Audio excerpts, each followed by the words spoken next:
Maurício Júnior. Eu tenho 22 anos e convivo com a gagueira desde a infância. Aos 12 anos, pensei em ser jornalista, mas tinha um certo receio. Agora, como estou concluindo o curso, resolvi, junto com alguns colegas, fazer um vídeo para discutir o que é e o que provoca a gagueira.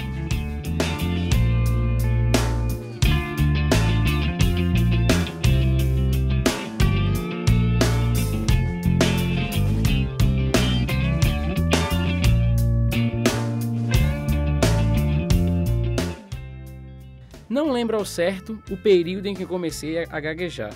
Sei apenas que era muito pequeno e sofri um certo tipo de pressão dos meus familiares e amigos. Quando ele tinha 6 anos para 7, ele puxava muito assim. Quando ele ia falar, entendeu? Ele sempre dava essa parada. Aí, oxe, Maurício está falando gaguejando. Os familiares riam da minha gagueira, alguns vizinhos também. Naquela época foi muito ruim. Quando queria falar, ficava nervoso com a situação e gaguejava mais ainda. Aí, preferia ficar calado. A gagueira, ela traz em si muito sofrimento.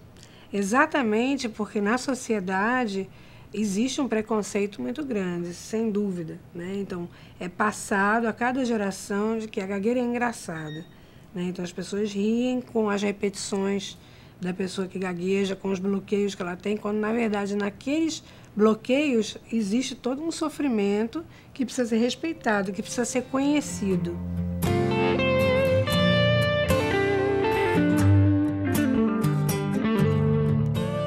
Gagueira é um distúrbio de linguagem, né? Então, fundamentalmente, é linguagem porque tem a ver com as condições de produção. Então, quem fala, para quem fala, sobre o que fala. Então, que representação essa pessoa, ouvinte, tem para aquele que está falando, né? Então, nesse sentido, a gagueira muda. Por exemplo, um médico ele pode não gaguejar nada com os pacientes dele e gaguejar muito quando ele está fazendo um estudo de caso, por exemplo, com os colegas. Existem 3 tipos de gagueira, que seria a gagueira natural, a gagueira fisiológica, que é quando a criança está em torno de 2 a 6 anos de idade, né, que ela está no período de aquisição e desenvolvimento da fala. Então é natural que a criança ela tenha algumas hesitações, algumas repetições de sílabas, mas ela não tem consciência da gagueira. Existe também a gagueira de desenvolvimento ou a gagueira de sofrimento, que é quando a criança ela já tem a consciência da gagueira e ela já começa a utilizar algumas estratégias, né, para adiar sua gagueira, utilizar alguns truques. E também tem a gagueira neurológica, que é por alguma deficiência no cérebro, que vai influenciar tanto na respiração, né, quanto no ritmo da fala e a velocidade da fala. Mas também é importante falar que o fator emocional, ele também pode influenciar na questão da gagueira. Quando eu fico nervoso ou muito ansioso. Aí que não sai nada. Eu tento falar, mas não sai nada. A gente tem gagueiras, primeiro assim, gagueiras mais severas e gagueiras menos severas. Existe uma gagueira que é mais de repetição, onde a pessoa só repete. Existe uma gagueira que existe prolongamento, então, por exemplo, faca, né? A pessoa estica a fala. Existe uma gagueira onde a pessoa bloqueia, então o som fica preso, né? Quando você faz K, tá? E existe uma conjunção dos 3 tipos, né? E aí precisa determinar o que se sobressai. Na minha infância, minha bisavó tentou me curar da gagueira usando crendices populares. Durante muito tempo, ela bateu com a colher de pau na minha cabeça. A desinformação das pessoas sobre o tema é muito grande. Aqui, no mercado de São José, no Recife, é comum a venda de ervas que prometem curar a gagueira. Nós temos essa erva aqui, ó, a romã. O que é que você vai fazer com essa romã? Você vai pegar essa quantidade, que é uma bandinha, vai colocar no fogo com 1 litro de água. Deixa ferver até evaporar no fogo e dar 3 copos. Copos americanos. Então você esfria, coa, gargareja, faz aquela asepsia na garganta, faz uma asepsia legal e depois toma um pouco do chá. E esse é um dos remédios.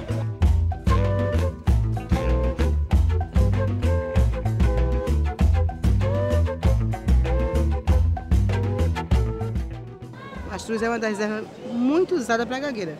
Inclusive quando está assim acimentado. O mastruz acimentado, ele tem essa qualidade de servir para gagueira. É aquela gagueira mesmo que não tem médico que resolva, que não tem psicólogo, que não tem fonoaudiólogo, que não tem nada que resolva. Você toma ele, faz o chá, não vai ao fogo, faz infusão. Tem que ser o mastruz acimentado. Aí você faz tipo infusão.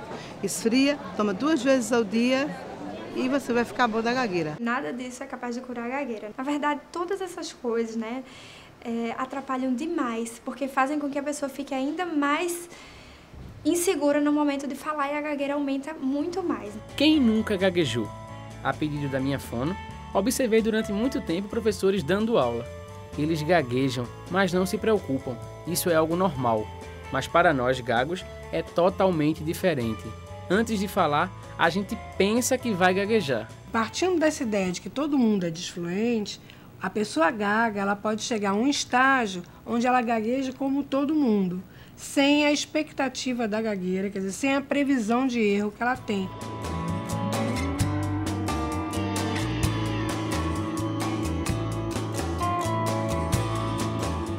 Uma coisa que sempre me chamou a atenção é o comportamento dos pais com as crianças. Quando percebem que elas estão gaguejando, tentam corrigir o que estão dizendo. Nessa fase, é natural todo ser humano gaguejar. Isso também aconteceu comigo. Inclusive, até a fono me chamou para falar com ela que tinha que ter, assim, não poderia dizer que ele era gago, porque ele não era gago. Ela teve que dar uma aula a mim, né? E foi quando eu senti realmente que eu estava, né, prejudicando muito ele. Eu e minha menina, então a gente parou. Quando a gente fala lá, que a gente dizia logo, né? Fala mais rápido, vai logo. No começo foi um pouco difícil, porque até a gente fica aperreado, né? Porque vendo a criança querer falar e não conseguir, muitas vezes eu prejudiquei, porque não pode reclamar. E reclamava e mandava ele parar, respirar, coisa que não podia.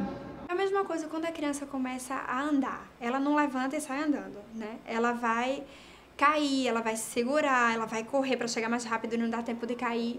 E a gente acha aquilo ali normal. Quando a gente está aprendendo a falar, adquirindo linguagem, é extremamente complexo. A gente precisa saber o que vai dizer, precisa ter conhecimento da gramática, precisa ter conhecimento de vocabulário. E a criança ainda não tem isso. Então, ela descobriu o mundo e quer dizer para alguém o que foi que ela descobriu. Só que ela não tem vocabulário, não tem ainda a linguagem estruturada para aquilo. Ela vai gaguejar, isso é totalmente normal. Na infância, uma outra preocupação é com a escola. Muitas não estão preparadas para tratar um aluno com gagueira. Os professores não percebem o problema e, em alguns casos, podem até piorar a situação. Eu achei assim super estranho, porque nenhuma professora detectou o problema dele, tá entendendo? Ele passou do primário para o ginásio, né? E ninguém me chamou para falar. Quer dizer que eu que percebi. Existe uma grande defasagem em relação à gagueira nas escolas. Então, o que é que a gente orienta para os professores? Que não completem as frases das crianças quando elas estiverem falando, que não usem os discursos de respire fundo, fale devagar, porque, na verdade, eles acham que estão até ajudando, mas só estão ainda mais acentuando o problema. Então, qual seria o correto? O professor ele prestar atenção no conteúdo da fala da criança e não na forma de como ela fala.